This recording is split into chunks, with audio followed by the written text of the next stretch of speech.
All right, we are back. We're live once again. It is episode 49 here of the Patriot Nation podcast. We're approaching Wow. the big number 50. And Wow. yeah, almost a year in, I think. I think it's just over or just about a year. I think it was November, right? I think so too. Yeah, Yeah. just about That's November. So crazy. we're almost there, which makes sense because there are 52 months in a year. So it would make sense when we hit 52 that 52. it would be a year. Yep.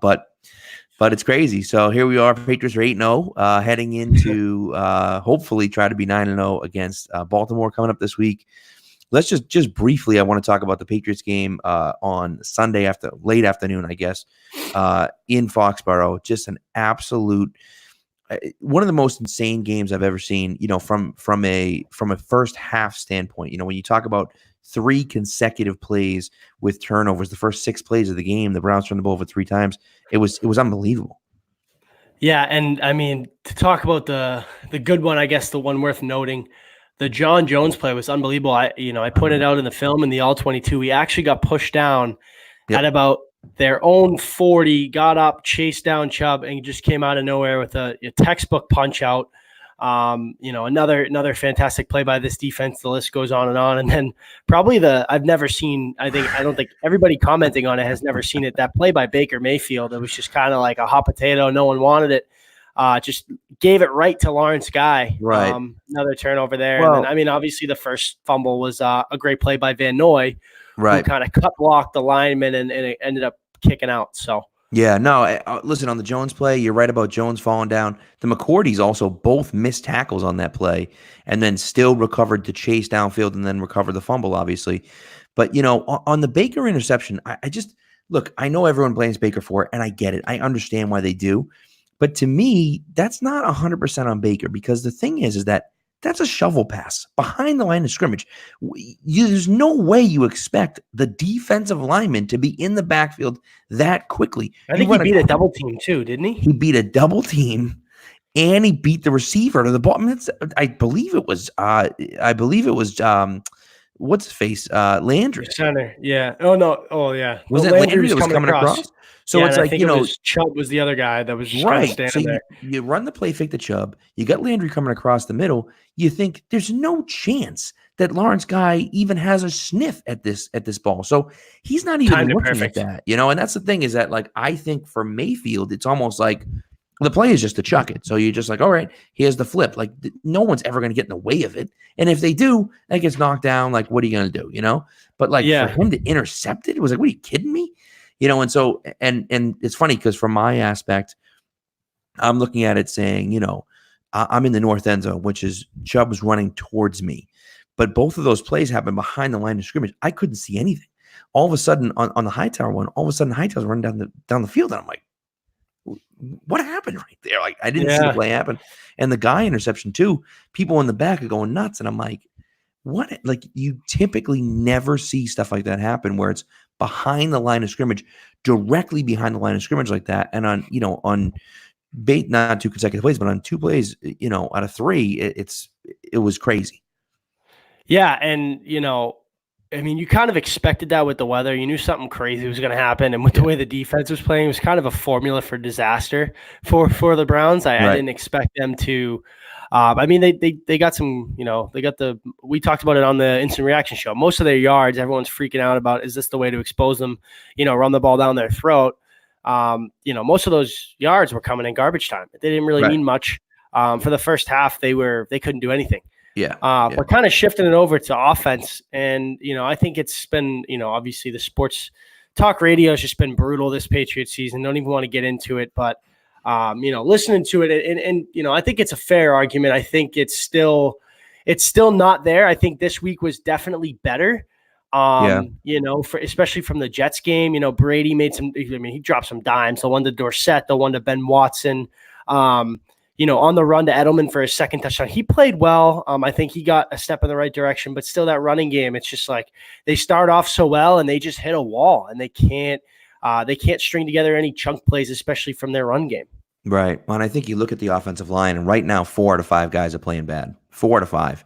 And I mean, it's expected too, right? I mean, look at the names, right. and it's great to see Wynn back today. Obviously, we'll get into that, but you know what I'm saying. No, and that's the thing. I mean, Newhouse was terrible. I think he had like 9 pressures or something ridiculous like that. Ferentz was starting his first game ever because Shaq Mason was out, and he had like 7 or 8 pressures. It was a mess. And Cannons looked terrible all year long. The only guy that's been consistent has been Tooney. He's been unbelievable.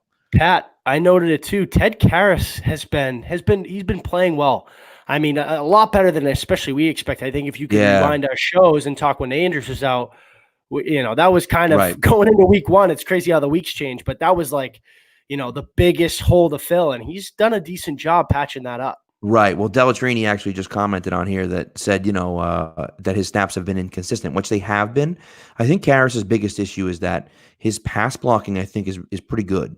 His run blocking is not. And so, like, that's something that when they run into the middle of the line, it's just not there because Karras, who's in the middle, just hasn't been doing well. And Mason has struggled this year too. And so, you wonder if part of that is because of the ankle injury, if that's been bothering him for a while, and that's why he hasn't been playing up to the way he's been playing. But, you remember Tooney and he got called out a few years back, that he wasn't carrying his weight and he wasn't really playing well enough. And he's been the stalwart on that offensive line, and he made some phenomenal blocks, on Sunday. And I think that he's been their most consistent offensive lineman. The thing is this, right? If you have one tackle that's getting beat like Marcus Cannon is right now, you can chip, right? If you get 2 tackles like that, you're screwed. And that's really the issue, is that with the offensive line they have right now, you can take advantage of that. And you have Cleveland, who has a really good defensive line and a good defensive front overall. And they were able to take advantage of that stuff. And so you start looking at it and saying, okay, do they have an opportunity here where you get against the Ravens, and the Ravens defense was very good last year, but they've been inconsistent this year. So can you protect Brady enough against the Ravens, and then you get Isaiah Wynn back? And then I wouldn't be surprised to see Shaq Mason out again this week. Give him another week, because then he gets 3 full weeks off, because you're talking about him, being out for this game and then having the bye, and then he can come back to full strength as well. And now you're talking about the offensive line is totally new, totally revamped. And, you can really start to protect Brady and run the ball more effectively. Yeah, I think that's I was going to get into that. So I'm glad you touched on it, that it is a smart idea. I know these games matter. And I mean, look at it, Pat, they win this Sunday.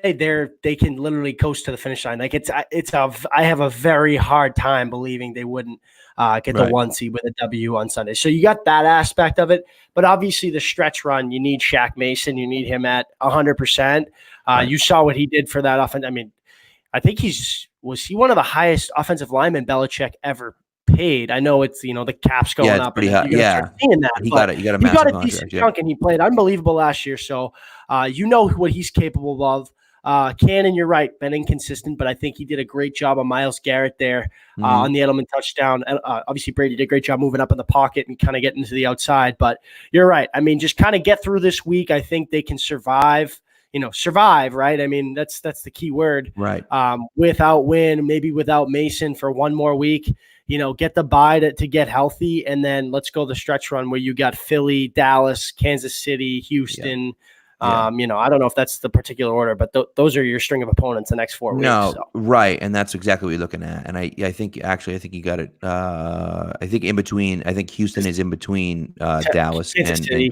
Yeah, yep. But either way, it's a tough road. It's a tough road, and you have to think, Pat. They win 2. Like, say they win Sunday night and they win 2 of those 4. They got the 1 seed. I mean, right now the Patriots have statistically a better chance of going 16-0 than not getting a first round bye. So it's like at this point, the 2 seed right now. Well, and that's the thing. I mean, you look at it, right, and you say, who's the 2 seed? The Chiefs. The Chiefs have 3 losses now. Like, everyone in the AFC has at least 3 losses, except for the Bills, who have 2. No, I'm sorry. The Colts have. I think the Colts only have 2. Colts are 5-2. Yeah. So okay, so the Colts and the Bills are the only 2. So so in that, and you don't play the Colts, so it's like you can't get the tiebreaker over the Colts that way, right? So it would have to be something else, whether it's against the AFC or whatever the case may be. So it's going to be an interesting situation. But for the Patriots, if they win, they say they even lose 2 of these next upcoming 5 games.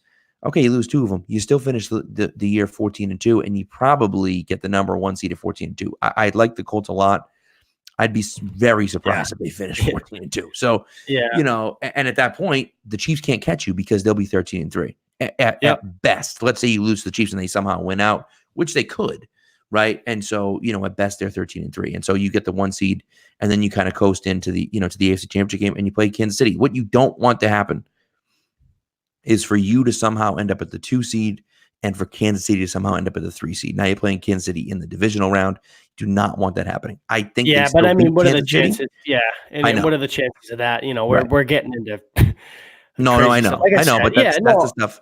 That's the stuff that you're always true, thinking about, as a Patriots fan. Even right now, I think New England could potentially play. Like right now, they're the 4 seed, so obviously the playoffs don't start today, but you could see them in the divisional round, even and you don't want to see that. But kind of shifting over, like I said, we kind of started on the offense, got going with the offensive line. Big news last week, but even bigger news this week. Looks like they're going to be activating N'Keal Harry. Finally, we get to see him play. We saw 3 snaps and 2 nasty catches. Unbelievable. One on the back shoulder. We see the talent this guy's got. I'm interested to see, and I guess we probably should have had Taylor on for this part, but interested to see how they use him, right? Because I think a similar way maybe you saw Josh Gordon play a little bit outside, maybe some inside too. I think they're gonna he has the ability to play all over the field eventually, but with him being a rookie, missing so much time, you kind of want to put him in areas to succeed. Right. Well, it seems like based on Sanu's usage, and Sanu has played almost primarily in the slot. He played 28 snaps. I don't know how many were in the slot and outside. The majority of them, I'm pretty sure. I would say at least 20, 21. Yeah. And so the thing is that you look at it and say, okay, well, if Sanu is going to play in the slot and you brought Sanu in for a 2nd-round pick, so he's valuable to you, but he's not going to be an outside guy. And so N'Keal Harry is going to be that outside guy along with Philip Dorsett, and look, they all play everywhere, right? So I'm not saying he's never, but I think for the most part, you're going to see N'Keal Harry play that outside, X spot. And I think that that's really going to be, his area. And he's going to make those plays like Josh Gordon made, the back shoulder catches and the, maybe some go routes here and there. But he's going to use his physicality and his body to make those plays. And what's interesting is that they still kind of have that same team, even though, Gordon is gone, obviously. They replaced him with Sanu, who's a big-bodied guy who uses his physicality very well. He moves better, I think, at this point. He does. And Gordon just – it was sad, but he just didn't have it anymore. He just didn't. And so – and you could see that, and I was kind of holding out hope, but I was like, I was texting back and forth with my cousin, and he was saying, like, what's the deal with Gordon? I'm like, he's not a lead anymore. He's not. He used to be. But he just isn't. He's that's who he is. And so – he's taking a lot of hits, man. He plays a tough game. Yeah. I mean, and he's a little bit slow. I mean, you could see that. Yeah. You could see him. Step for sure. Yeah. So, so we'll see what happens. But I'm not going to say that N'Keal Harry's going to come in and be like this all of a sudden, like he's going to be the savior for the Patriots offense. I think that's kind of silly. But I think that, he can be another piece for them. And anything that draws the pressure away from guys like James White and Philip Dorsett and Julian Edelman, those are going to be the things that are going to help this team win. And, it gives them an opportunity to have those guys be open. And really, you look at a guy like Dorsett, it's a perfect example where he is the 3rd or 4th option, the 3rd or 4th option. He has to be. And we've talked about this before. You throw another guy into the mix that you can't single cover with some random guy, right? You got to put, if you're going to single cover him, you got to put someone good on him because he's going to use physicality to beat him. And so N'Keal Harry can do that for you. And that's going to free up Dorsett again. It's going to free up Edelman a little bit more. It's going to free up guys out of the backfield. And so just him being able to make those plays is going to help them. Now, again, it remains to be seen how effective he's going to be, but that's the plan. And one thing, I'm sorry to keep going there. No, you're good. You did mention Wynn and Harry are back. So they both are practicing, which means they've both been activated off the IR. Now, they haven't officially been activated yet, but they're designated them for return, which means nobody else is coming off the IR. So I would like to just have a quick moment of silence for James Devlin. All right, that's good. He deserves it, man. He does. He deserves it. His season's over, but fullbacks are just like being thrown out of the league, like an old toy you don't want anymore, and he's still hanging around, filling a big role in the team. I mean, look at the the offensive line hasn't been great, but I mean their run games definitely hasn't helped. But I mean, to your original point and back to Harry, Obviously Malcolm Mitchell was the only rookie receiver that I can remember, at least during Brady's time, that, provided some sort of, impact to the team, especially down the stretch. I mean, you don't think Aaron Dobson was important when he was? Oh yeah, Aaron Dobson, you mean? Oh, they drafted him, I think, like 4 picks ahead of Jarvis Landry too, or something like that. Yeah. Not good. But yeah, so I mean, he's like the only one, and obviously he'd been banged up. He missed some games that year. So, but I mean, we talked about, I think Jacoby Myers would kind of fill that role. I think Harry would have a little bit bigger just because of the depth problem that they have. Not problem, but it's not great, right? No, it's not. It isn't. It's back to that thing, and I guess a lot of teams run into this. But if you lose one or someone goes down, you're kind of back to square one. Right. Exactly. Yeah. Especially with a guy like Edelman. I mean, he's the cog that kind of has everything running. And so I think for Edelman, that's really the issue. I look at him and say, if they lose him, they're screwed. And I guess it's been that way every year. But when you especially have a guy like Gronk. Well, and that's the thing. When you have a guy like Gronk, if one guy goes down, you're like, all right, we're still good. We still have Gronk. Or if Gronk goes down, you're like, all right, well, we still have Edelman at least, Both of them were difference makers in that offense. They both could spread the field in certain ways, and they were, two, safety blankets for Brady. Right. And Ben Watson made a great catch on Sunday, and you could potentially see more of that out of Ben Watson. But it is what it is. I mean, look, we know what we have now, right? And what's funny is that, the trademark, obviously the trade deadline was this week. Patriots made no moves, as many people saw, but I thought it was interesting. I saw a tweet kind of roll out there that, the Patriots made a move for Emmanuel Sanders. Made a move for Mohamed Sanu, and Emmanuel Sanders went. Get him off your brain, man. You've been mentioning this guy since September.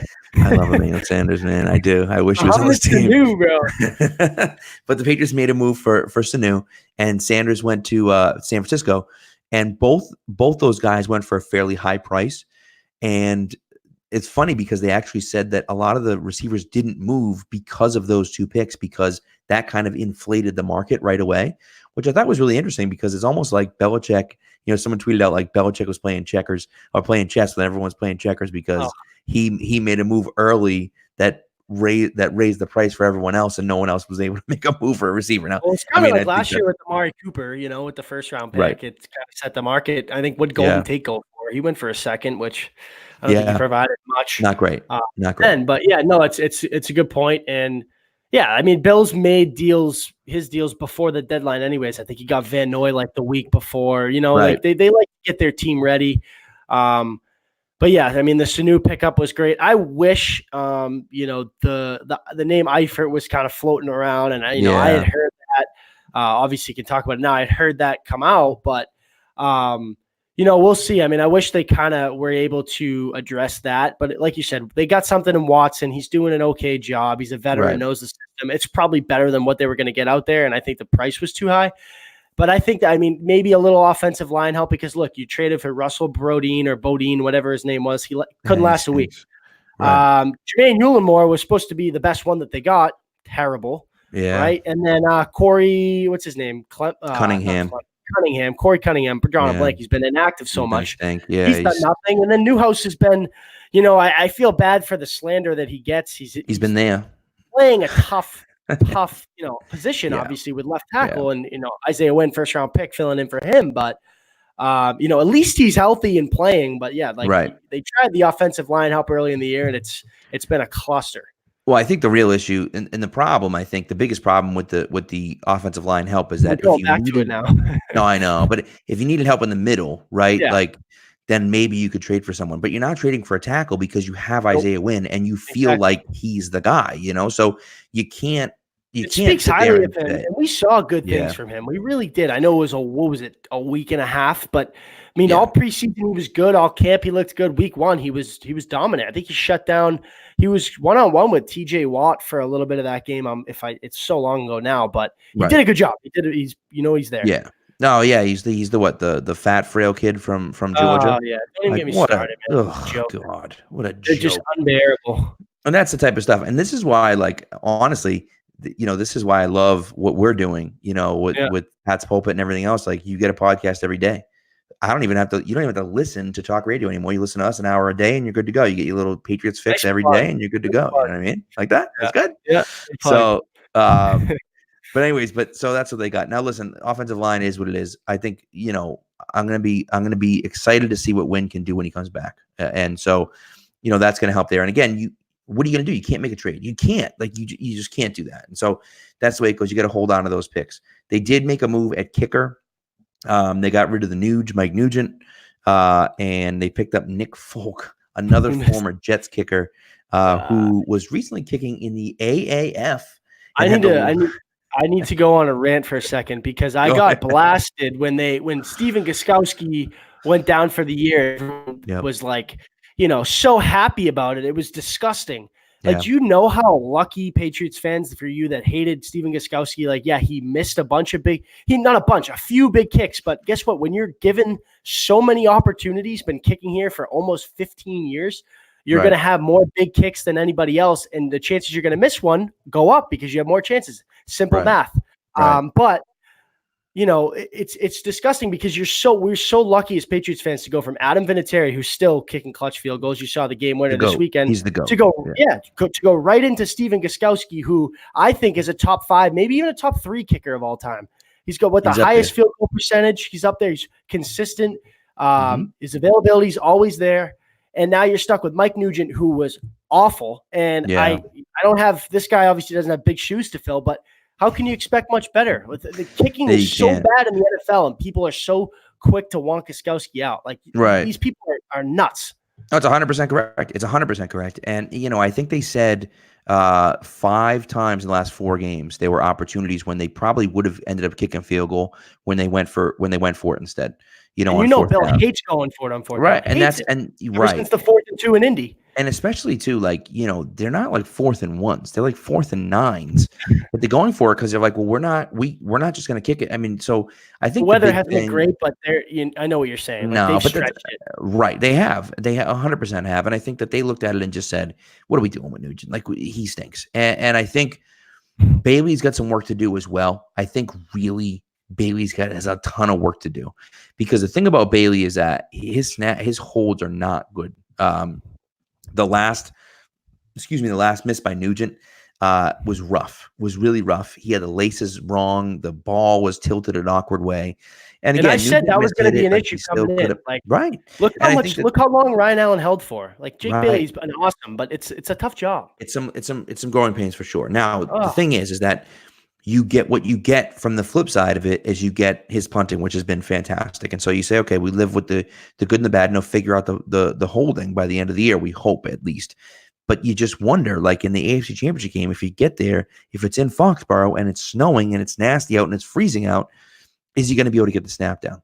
And so those are the things that you wonder about, and you worry about stuff like that. And so, and I mean, look, all you got to do is go over to Chicago and ask them.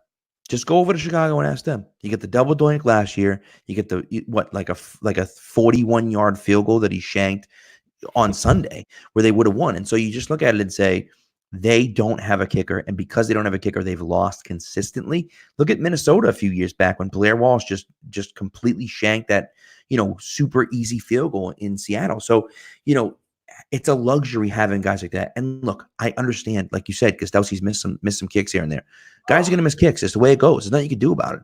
And yes, he missed some kicks in big games and so on and so forth. No one wants to talk about when it was 10-3 and Bill didn't know to go for it or trust his defense or trust his kicker. Trust Gostkowski. What was it, a 44-yarder when he did miss one early in the game and he just snuck it through? That's a clutch kick right there. I don't know. Like, the Denver one hurts and, Philadelphia and then Atlanta, you got to go for 2 because he missed one. But like I said, man, like we were so lucky to have someone like that. And now we're getting like all those people that wished it. You're getting a taste of the medicine and what it's like to have a shit kicker in the league. No, 100%. No. And I think too, like, I think when you start looking at it and you start looking at the decision making and again, like, I think that's a big thing. You look at Vinatieri. Now, Vinatieri, greatest kicker of all time, is the GOAT. Absolutely. Without a doubt. It's not even close. Oh, yeah. This Sunday, he won the game this Sunday for them, as we already talked about, right? But here's the thing, right? Here's the thing about that. How many field goals did he miss during the course of that game? 2, right? He missed like an extra point. He missed two field goals and an extra point in that game. 3, and then he gets up for a 51-yard field goal and he buries it to win the game. Nails. And so that's the thing. Like, the question isn't when you miss, it's when are you going to hit. And I think, every time Gostowski's been in that big moment, he's done a pretty good job. So, again, who knows if he's going to be back and whatnot. But I mean, kicker is something that bears watching that we didn't have to worry about. So. Yeah, I mean, like I said, back to that point, we were lucky to have him, and I mean, they're gonna have to figure it out. Nick Folks, I think, better and has a better track record, I think, than Mike Nugent. Like when Mike Nugent was first brought here, I was like, ugh, I kind of knew right away. But Folks kicked for a little bit. I feel a little bit better with him there. But yeah, it's going to be something that they're just going to have to see if it works and going to have to work through it, I guess. You know, the offense has got to get going so that, this kicking doesn't have to matter so much. But I guess it's nice, a work in progress like anything. But yeah. Right. All right. So looks like we have Jake Louque on the line. Jake is from Baltimore Beatdown, and he hosts a podcast over there for Baltimore Beatdown. Looks like his camera isn't working, but Jake, are you there? I am here. Can you guys hear me? We can certainly hear you. How you doing? I'm good, man. I don't know what's going on with my camera here. I guess I'll try to figure that out. But that's all right. All right. Yeah, no big deal. You're from Baltimore anyways. We don't care about you. So we don't need to see your face. Yeah, no, I hear the New England accent when I jump in here, and I'm like, it's rivalry. Don't worry, we won't jump through the screen. Yeah, right. Fair enough. So, all right. So, listen, before we break things down, right? Why don't you give us your quick view of the Ravens this year? What type of team they are, what you expect from them this year, and what you've seen from them so far this year. So far this year, I'm a little bit pleasantly surprised, I would say. I think they've done a good job in doing the things that I was expecting them to do, but they've also done a good job in certain other areas as well. I was expecting a little bit of a drop-off on the defense, but that certainly bared out in even more of a way than I would have imagined in the first couple of weeks. And since then, they've kind of turned it around, which has helped them to get some, big wins, or at least one big win that I really wasn't expecting. And on offense, they've been really, really solid, man. I mean, they were passing it really well when they needed to early in the season there. It's been a lot more rushing the last couple of weeks, and they've just kind of, grinded it out and did what they had to do. And in the sense that they're more offensively oriented, it's something that I'm not used to, but they're doing it in a way that I am used to, which is running the ball really well. So sitting there at 5-2, heading into a critical game, it feels good to be a little bit more comfortable than I can say I have been as a fan the last couple of years around this time. So I would say overall general sentiment is pleasantly surprised so far, and in a very good way. I mean, and you got full control of that AFC North. Pittsburgh's right behind you at 3-4, but you know that they're not going to go anywhere. So that's got to be nice. I know that division is usually an absolute dogfight. I mean, you saw last year till week 17. So it's good to, I guess, kind of have a stress-free kind of middle of the season here. But looking ahead to this matchup with the Patriots, me and Pat actually talked about it early on in the show. Would you kind of agree here that if the Patriots, do come out on top, that, the one seed is basically theirs? But hey, if somehow the Ravens can kind of shock the world here and pull this one off, which I think they're fully capable of, and we'll get into, they'd be in a good position here. Obviously, with 2 losses and New England with 1, New England heading into the bye, they'd be right there knocking on the 1 seed. You know what? Even if the Pats do come into town and suffer an upset here, I'm still expecting them to be the 1 seed. I just think, it looks good. Yeah, definitely. I just think the pedigree is too good. I think I just trust Brady and Belichick, even if they take a ding here to keep things rolling. But yeah, I mean, it will be huge. And you mentioned the whole stress-free aspect of it. Is this what it feels like for you guys in like week 1? Hey, the Bills are good this year, though. So it's not as stress-free as you think. Yeah, I guess that's true. You've got Josh Allen rumbling around, and you got that good defense up there in Buffalo. I'm not overly impressed by them. But I got to give them their props for sure. They're kind of similar to the way that I'm used to seeing the Ravens do things. So definitely. But yeah, it would be a huge win if the Ravens were able to pull it off. I'm not necessarily optimistic they're going to, but I'm sure we'll get into that at some point. But it's definitely feels like a game between these two teams that has more juice than it has in a long time. I mean, this is a rivalry that really hasn't had a ton of charge to it in the last couple of years. So it's definitely good to see that both teams at a good spot heading into a Sunday night game. It's pretty cool. Yeah. So how do you think, and sorry, Pat, one little thing, because I tweeted it out today, Lamar Jackson His per game average versus 500 teams this year. 16 for 32, 205 passing yards, 81 rushing yards, and just 1 touchdown with 2 turnovers. Does this matchup kind of, scary? Because I know the Patriots in the past, and I know their defense is so good this year and so athletic. They've typically struggled with the mobile quarterbacks, those dual threat guys, and Lamar Jackson's is as close to Michael Vick as we've seen. I mean, you've seen the things he can do, and what he did in Seattle 2 weeks ago was insane with both the arm and the legs. So does that matchup kind of, do you think that serves well for Lamar facing the Patriots, or do you think this is a real true test for him? It's tough to say, because if anyone can take away that rushing ability and kind of make him one-dimensional, it would be Belichick and all the guys they have on the defensive staff there and the talent that they have. But I think coming off of the bye, John Harbaugh, I think, is 9-1. So that's, it gives you a little bit of confidence that they're maybe going to be able to scheme something up to help them be a little bit more multiple pronged on offense and be able to exploit different parts of the Pats defense if it can be exploited, because it's been so damn good so far. But I think, ultimately the fact that he hasn't played great against competition by the numbers is a little bit concerning, but I would say it was really impressive what he went and did in Seattle last week in a tough environment. Absolutely. And then coming home to the environment that's very much going to be in favor of him. I think that works in his favor a little bit, but overall it's going to be a very tough test, and I'm excited to see how he responds. Well, I think, for me, it's interesting with the whole situation with Lamar, and in my opinion, I think if you're able to keep him in the pocket, that he's average. He's not terrible. He's not bad. I just think he's average if you're able to keep him in the pocket. But the problem with him is that he's a runner. He's basically a running back there. And, what the Patriots do best is play man coverage. And that's, they're the best man coverage team in the NFL. They run man coverage more than anyone in the NFL, and they're successful at it. But the problem with man coverage is that you have your back turned because you're covering the guy that you're covering. And so if the quarterback is able to break contain, then he can run. And Jackson can obviously run. And that's the one thing that's very concerning for me, because if the Patriots have to get out of that style and play more of a zone defense, and I think that's what they'll do, honestly. Probably. And I actually wouldn't be surprised if when they run man, if they had a guy like Jonathan Jones as a spy on Jackson, because he's so electric and he's so explosive. You need someone with a ton of speed like Jones to cover him. I know you don't typically see that. It's usually a linebacker or a safety, but you need someone with the speed that he has, because Jackson just has way too much speed, and he's good with the ball in his hands. He's not just a guy who's fast. He can make moves similar to Vic. I think he's Spags said it perfectly. I think he's basically the new Michael Vick, where, in the pocket, he's fine. He's not great, but he's fine. He's got an arm. He can chuck it deep if you need him to, but he's not threading the needle. He's not dissecting the defense like Brady is. But if he breaks contain, you're screwed, because you're in a heap of trouble.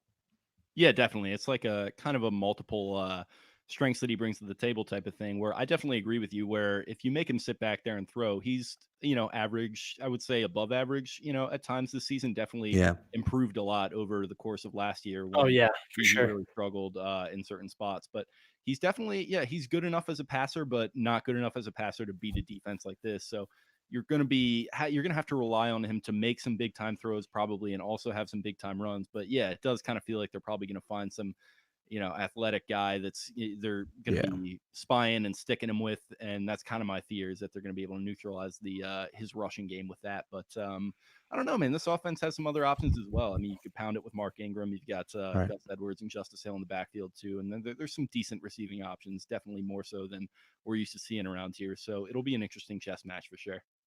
Is Brown going to play? Does it look like? Yeah, he definitely is. They've confirmed it already. Okay, good. So there you go. Marquise Brown and N'Keal Harry hopefully coming back. That'll be cool. Two first round picks. Exactly. That'd be nice.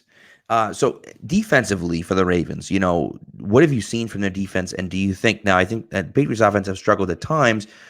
Do you think they're going to be able to take advantage of some injuries along the Patriots offensive line? And how good is this Ravens defense? Because this Ravens defense was exceptional last year, and I feel like they've fallen off a lot this year. Yeah, so they were great last year. I think they were number 1 overall in the rankings or whatever it was. I know, Chicago probably really was the best defense, but they were right up there. This year, definitely not on that level at all. But the last several weeks, they definitely have improved. And part of that is weirdly, they decided to go away from some of the young pieces up front, specifically at middle linebacker, Patrick Owasso and Kenny Young. They just were not getting it done. They looked lost. Maybe they were too young and the communication was an issue. They were not stout against the run. They bench Owasso ostensibly, and then they ship off Kenny Young in the trade to grab Marcus Peters. So they bring in Josh Bynes and LJ Fort, who I wouldn't blame you guys if you don't even know who they are. But I've heard the name LJ Fort. Yeah, so they've been really stout against the run. They've been just really solid veteran guys that I think have given them a little bit more teeth up front. So they're not great, I think, up front, but they're much better than they were, probably closer to league average. I think the DVOA has been climbing steadily the last several weeks. And then the secondary, despite some, communication issues that led to some big plays off of breakdowns early in the year, they've been good. You bring in Earl Thomas. Teams basically teams haven't even been throwing at him. That's kind of the impact that he brings. And he did get an interception against Miami. So he's got some plays on the stat sheet as well. And then you trade for Marcus Peters, and small sample size, but he grabs you at pick 6, helps you, basically win that game in Seattle. And then I don't know how much you guys know Marlon Humphrey, but he's player. He's one of the best cornerbacks in the league. He definitely has been the last couple of years. And thankfully this year he's starting to finally get that recognition. And he's just been a big play machine, forcing fumbles to win games and getting some interceptions here and there. So it's been great to see them finally start to gel the last couple of weeks, because it really was frustrating the first several when they were giving up big plays and kind of getting gashed.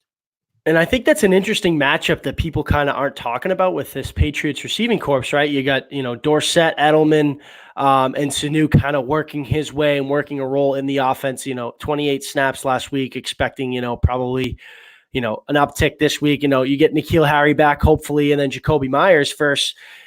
Those guys really haven't got going. We've been talking about in past weeks, Pat, the offense in particular, the passing game has been slow.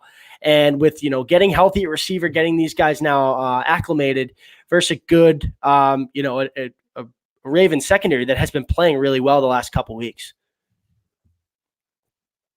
Yeah, definitely. I do see it as a really interesting matchup, especially with bringing Sanu in and with Harry being active, because it was kind of, for the first several weeks, watching the Pats from afar, it definitely was the defense pulling the way. And it's like, absolutely. Who's even in there besides like Edelman? Gronk on. Harry was not there when, people thought he was going to be back in training camp or whatever it was ultimately. And then you make the move for Sanu for a 2nd-round pick. It's a big time Patriots move. And the guy can throw the ball. So, hey, you never know. I don't think we'll see that maybe till maybe you guys get a little, flashback with they had to, exactly. Pass. Maybe they do it this year with Sanu this year. Wait until they were coming to Baltimore to acquire a receiver that could throw the ball. So, be a little PTSD on my end if he ends up completing one. Oh man, that'd be pretty nice for me, at least. Maybe not for you, but for me, definitely not for me. But I'm sure you guys would love it. So as far as breakdown is concerned, listen, I think we're pretty comprehensive here. I think it's going to be a good matchup on both sides of the ball. I really think, and Spags and I talked about it a little bit earlier, like, I know Kansas City's got a great offense and they're explosive and they're electric, but Kansas City's defense stinks. And the Patriots can exploit that defense. And I think, honestly, at that point, I'd be shocked if Kansas City really gave them a game. I think Mahomes can win you a game at any point, and so there's always that fear. But when you talk about a dual threat in the Ravens, where they have a good offense and they have a good defense, and they're pretty well coached as well, and that's why Andy Reid, I always feel like, is going to screw it up at the end, whether he does or not. I always just feel like he's going to. And although Harbaugh, I feel like is just a tad overrated, I think he's a good coach. I think he gets a little bit too much credit, But again, I think he's a good coach. So I think they're well coached. They have an explosive offense with a really explosive quarterback, and they got a good defense. Right. And so I think that it's a big test for the Patriots. It's on the road. It's going to be really this challenging game. And like you said, they're coming off the bye. By the way, this is the 2nd game in a row. Everyone talks about the Patriots, have this easy schedule and everything else like that. This is the 2nd out of 3 consecutive teams they're playing off their bye. And so it's definitely, a little bit more of a challenge for the Patriots here. Yeah, definitely. I mean, I'm certainly hoping so. I'm going to be in attendance at this one. So, oh, yeah? Yeah, definitely. Nice. This place is going to be rocking, I'm hoping. So it's going to be a big time, sort of hopefully a renewed chapter in a rivalry that, like I said, it's been feeling a little bit dead the last couple of years. But Yeah, I mean, as long as my quarterback can avoid throwing a pick on a shovel pass in the first couple drives. If you don't, as long as you don't turn the ball over on 3 consecutive plays, I think you'll be all right. Yeah, hopefully. And my quarterback also isn't going to be in like a million commercials in between the commercial breaks there. That the Pat's offense. That's one of those things. He cashed in when he had to, though. Baker Mayfield. Yeah, get your money, but yeah, PMT talked about that. Like if you're losing, you could just like sign it into your contract where like if you're losing, they just stop playing your ads just for the game, so that you don't have to like. Guy, so they should probably try to negotiate that for him. But it's not a bad idea, So, listen. Before we let you go, though, we do have, because tomorrow's Halloween. We do have some Halloween questions for you. So I'm gonna go with the first one, number one, Spags. You can share and I'll share as well. But Jake, your favorite all-time scary movie. So, yeah, we were talking about this a little bit earlier. I'm not a huge scary movie guy, but I would say that whenever this time of year comes around, I just love watching the original Halloween. I don't know if you guys have seen it, but that's an all-time classic. That theme song just kind of gets a good choice. So, yeah, that would be it for me. That's a good choice. Spags? Scariest movie for me is the 2007 Super Bowl versus the New York Giants. That's a scary. No, I'm not a big scary movie guy, so that's why I chose that. That gives me nightmares. But I'd have to go with I don't know. I mean, I haven't really seen it. Probably that. What is that? I can't even think of it. Oh my God, I'm having. You're gonna pick a movie you haven't seen as the scariest movie you've ever seen? I don't watch it that much, but I've seen parts of this part. Just go, Pat. I passed. I'm drawing a blank. It's so scary. He can't even remember it. I know, right? He just blanked it out of his memory. Once I said the 2007 Super Bowl, my brain doesn't work anymore. Listen, hang up. It's a good choice. 2007 Super Bowl is a good choice. Hanging open, and he just brings back bad flashbacks. Yeah, I know. That's bad memories. So, I actually talked about this on my other podcast, Armchair Superheroes, which go on iTunes and download Armchair Superheroes right now. Do that. Yep. So, nice. I talked about this, and actually, I think for me, number one is either Alien or Aliens. Both those movies are so good, super suspenseful. It was The Purge, by the way. It was The Purge. That's what. The Purge. That's it. There you go. Okay. Jeez, so yeah, either Alien or Aliens for me. Man, those movies are awesome, and they're great. Rewatchability is through the roof. The first Halloween, like you said, Jake, is a dope movie too. That's the only one of the real like slasher movies that I like, because that's like a real classic to me. So, all right, and then one more. Your favorite Halloween costume that you wore? Like all time? Anytime. Could be when you're a kid, could be when you're an adult, could be, let's try to keep it like PG-13, but like anything that you did. Yeah. So, my senior year, or no, I think it was my junior year of college, me and a bunch of buddies, there was a contest at the bar. Like, they do the like costume contests. Yeah. We won, 4 of us going as the crew from Anchorman, and I was Ron Burgundy. So that would be my favorite. Oh, that's amazing. Yeah. That is amazing. That's a good one. For me, but it was worth it. Oh, that's great. For me, I'd have to go with, I think it was my sophomore year of college. Me and my girlfriend did Tom Brady and Giselle. So I'm sticking with Patriots here. It's the Patriot Nation podcast. So anytime you can pretend to be Tom Brady for maybe 6 hours, it's awesome. So, I'm not even a Patriots fan, and I would like that. I mean, it's pretty dope, right? It's pretty cool. Yeah. So I had one. Now I've had multiple pretty good ones, when I was a kid and whatnot. But one of my favorite one ever. We were all going to be Blue Man Group. My buddy had this great idea that we were going to be Blue Man Group, and he bought latex. This lunatic bought blue latex that we were going to put on ourselves. And so he, like a moron, decided that he was going to shave his face so that he wasn't like no stubble or anything like that, and then put the latex on, except like his face like burned off because like the latex like grows, and so he was like screaming in my parents' bathroom, like trying to rip the thing off, right? So this is like probably I think I was a senior in college, or maybe first year out of college, and he was helping out coach the wrestling team at our old high school. So he had a key to the gym. He went into the gym and took shoulder pads from the football team. Just started grabbing shoulder pads, extra shoulder pads from the football team, and you grabbed extra shoulder pads from the football team. We were football players wearing like the legit shoulder pads and everything else. So it was pretty cool. So that was fun. That's probably my favorite memory. But him screaming with the latex on his face was out of control. That's cool. Blue Man Group would have been sick. I don't know if it would have been cool. It would have been. I mean, done incorrectly, but if we had done it right, it would have been cool. So I saw those guys live once after a couple cocktails, and I thought I was tripping or something. It was it's nuts. How about my sister-in-law's friend is a Blue Man, which is wild, dude. It's crazy. That's sick. So yeah, it's pretty cool. So I haven't seen him in the show yet. I mean, I've been there, but I haven't seen him in the show before.